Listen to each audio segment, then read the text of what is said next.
so weird. Hey, what's up guys? Welcome back to my channel, Real Life in LA. My name is Susie. If you're new here, I hope you stay. I hope you subscribe.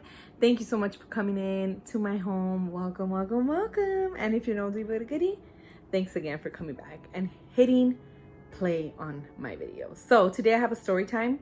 I'm gonna try to make this video not too long, but I was tagged by Montse here on YouTube. She has a channel and it's Treasuring Memories. She's doing like a whole series on her channel, which I think is pretty neat, of her childhood chronicles. So she asked me if I would love to share one of my favorite stories as a kid. And it took me a while to kind of think of what I wanted to share. But the other day, I came across some old pictures in my shed. And one of the pictures was of my mom in her mandil and she was making tamales. And that brought back the memory that I want to share with you guys. So I hope you guys got a little snack, get a little drink, something to like, you know, for this story time. I hope I don't make it too long because me gusta hablar. So I'm going to try to keep this video in English, okay? But I'm 100% fluent in Spanglish, so I'm going to be throwing some Spanish in there. So let's get started. Okay, so when I saw that picture, I remembered my mom making tamales for us to go sell, okay? I've never been ashamed of sharing this. A lot of people who know me know that I grew up in a very like humble home. My mom was a single mom and I didn't have like the best of stuff, but I had such a good childhood.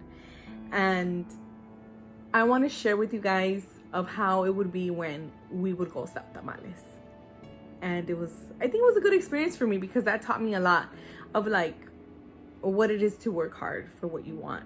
You know, money doesn't fall from the trees and shit doesn't just fall on your lap. If you want something, you gotta work hard, you gotta go for it. So my mom owned a flower shop my whole life, okay? She had her flower shop, but she would like hustle, you know? She was a single mom, and I remember we would close up shop on Fridays. And it was usually just me and mom because my brothers had their own thing going on. My sister was like in that teenager phase and she wanted to be with her friends. And so it was just me and mom, you know? And we would go to the store, we'd get our stuff, and we would go home and we would start making tamales. And I remember just sitting at the table. At that time, we lived in Baldwin Park. And we lived in this little condo. And that condo had a really small little kitchen. So our dining table was in the kitchen and we didn't have that much room for anything else, okay? And so I remember being in that little table, and it was a wood table, and I would always be like spreading the masa on the tamales. Y pues ahí estábamos toda la noche. Yo y mi mamá haciendo los tamales porque the next day we would have to go and sell at the parks. So in the Latino community. Oh my God, Hispanic community or whatever you want to call it. Every weekend, those guys, they go out and they play soccer in the soccer field.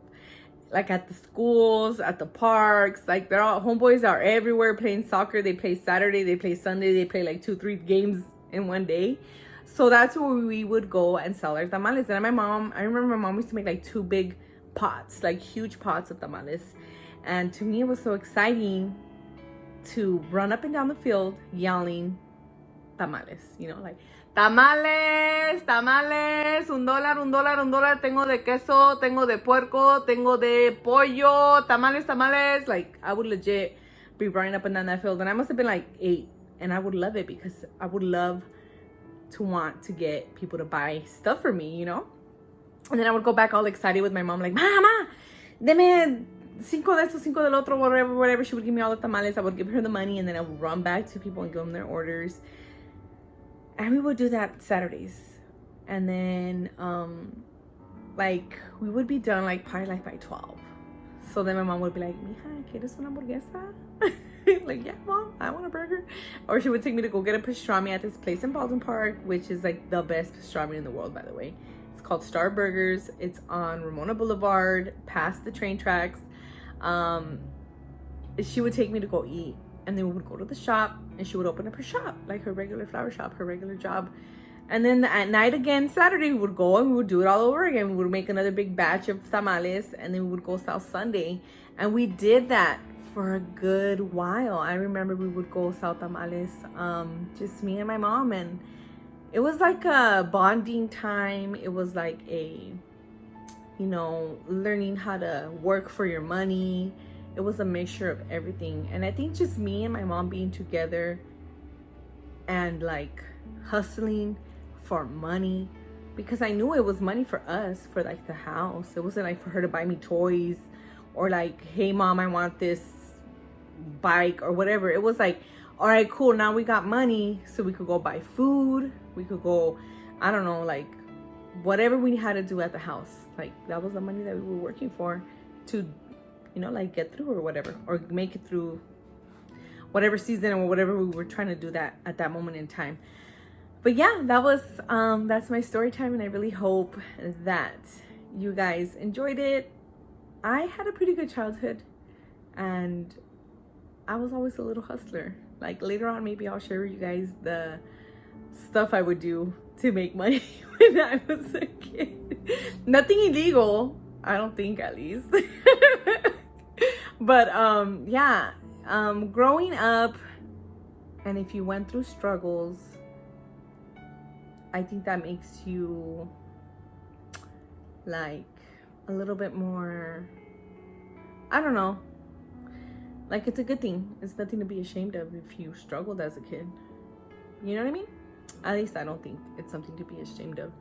So I just wanted to share with you guys that little story, that little part of my childhood. And I hope you guys enjoyed it. Thank you so much, Montse, for tagging me and for asking me to participate in this video. I really enjoyed it. Thanks so much, guys. And I'll see you guys on the next one. God bless.